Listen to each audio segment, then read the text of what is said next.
ছবিটা ভাঙলেন কেন আপনি? আমি ইচ্ছে করে তো ভাঙি নাই। এই পুরো বাড়িতে আমার মায়ের একটা চিহ্ন তো আর বাকি রাখলেন না আপনারা।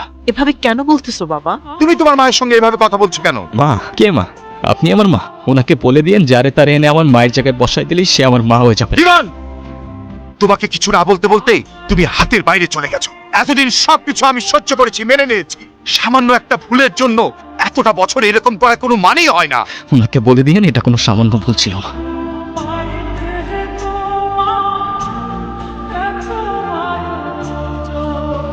এখনই তো অ্যাক্সিডেন্ট হয়ে যেত, তারপর দোষটা হইতো আমার। আরে আজও এখনো দাঁড়ায় আছেন কেন? সরেন। সরি।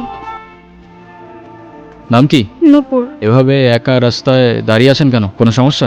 আপনি কোন দিকে যাচ্ছেন? আপনি কোথায় যাচ্ছেন? রূপগঞ্জে। আপনি চাইলে আমি আপনাকে ড্রপ করে দিতে পারি। কি হলো, কোনো ঝামেলা নাই তো?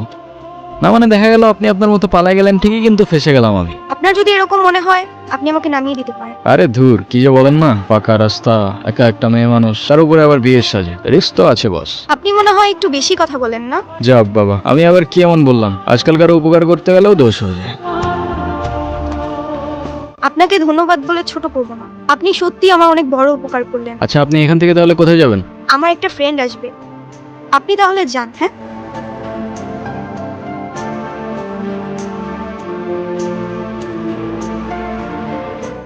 আপনারা আমি কয়খানি দেখছি বুঝছেন? ও মনে পড়ছে, আপনারা আমি টিভিতে দেখছি, টিভিতে। জানেন আমার মায়ের দেখলে আপনারা মেলা খুশি হবে। জানেন ওই, সমস্যা কি তোর? ওনার ডিস্টার্ব করতেছিস কেন? কেনে কেনে তুই আমার কলার ধরছিস কেনে? এইটা আপনার ফ্রেন্ড, ওর জন্য আসছিলেন? না, উনি আমাকে অনেকক্ষণ ধরে বিরক্ত করতেছে। এই বউ, এটা কে? ওই, কি লাগে ও তোর? আপা, আপা, উনি আমার আপা হয়। হ্যাঁ, মেয়ে দেখলে মাথা ঠিক থাকে না, না? বিরক্ত করতেছিলি কেন? বিরক্ত নয় তো গুরু, আমি ওনাকে প্রোটেকশন দিচ্ছি। এলাকা তো ভালো না, মাল করে ভরা। তোর প্রোটেকশন দেওয়া লাগবে না, যা তুই যা, ফুট। গরো 50 টাকা দেন। এ বাবা তুই যা। আপনি আবার এদিকে একা একা চলে আসছেন কেন? আপনার ফ্রেন্ড আছে নাই? আপনিও কি ফলো করতেছেন আমাকে? হ্যাঁ, আমিও ফলো করতেছি আপনাকে। নেন। সরি, আসলে আমার একদমই খেয়াল ছিল না। একটা কল করা যাবে?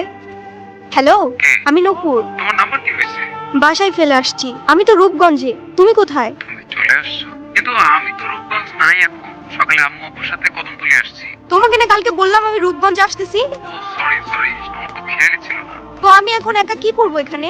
আরে আমি তো আছি, টেনশন করো না। তুমি এক কাজ করো, শ্যামপুর স্টেশনে আসো, ওইখান থেকে আমরা একসাথে পালাই যাবো। আচ্ছা ঠিক আছে, আপনি কি আমাকে একটু শ্যামপুর স্টেশনে পৌঁছে দিতে পারবেন? ওকে, চলেন। ঠিক আছে তাহলে, আই গেস আমাদের জার্নি এখানেই শেষ। আচ্ছা, আপনার বয়ফ্রেন্ড কই? পয়সা নাই? আসছে হয়তো। আচ্ছা আপনার ফোনটা একটু দেন তো।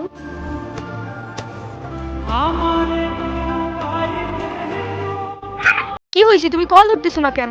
আমি স্টেশনে এসে দাঁড়ায় আছি। তুমি চলে আসছো, আসলে একটা প্রবলেম হয়ে গেছে বুঝছো? প্রবলেম মানে? আসলে দেখো, মাসে সব জানাইছি। আমি বলছে যে মেয়ের বাবার পরিচয়টাই নাই, সেই মেয়ের আমি ঘরে তুলতে পারবো না।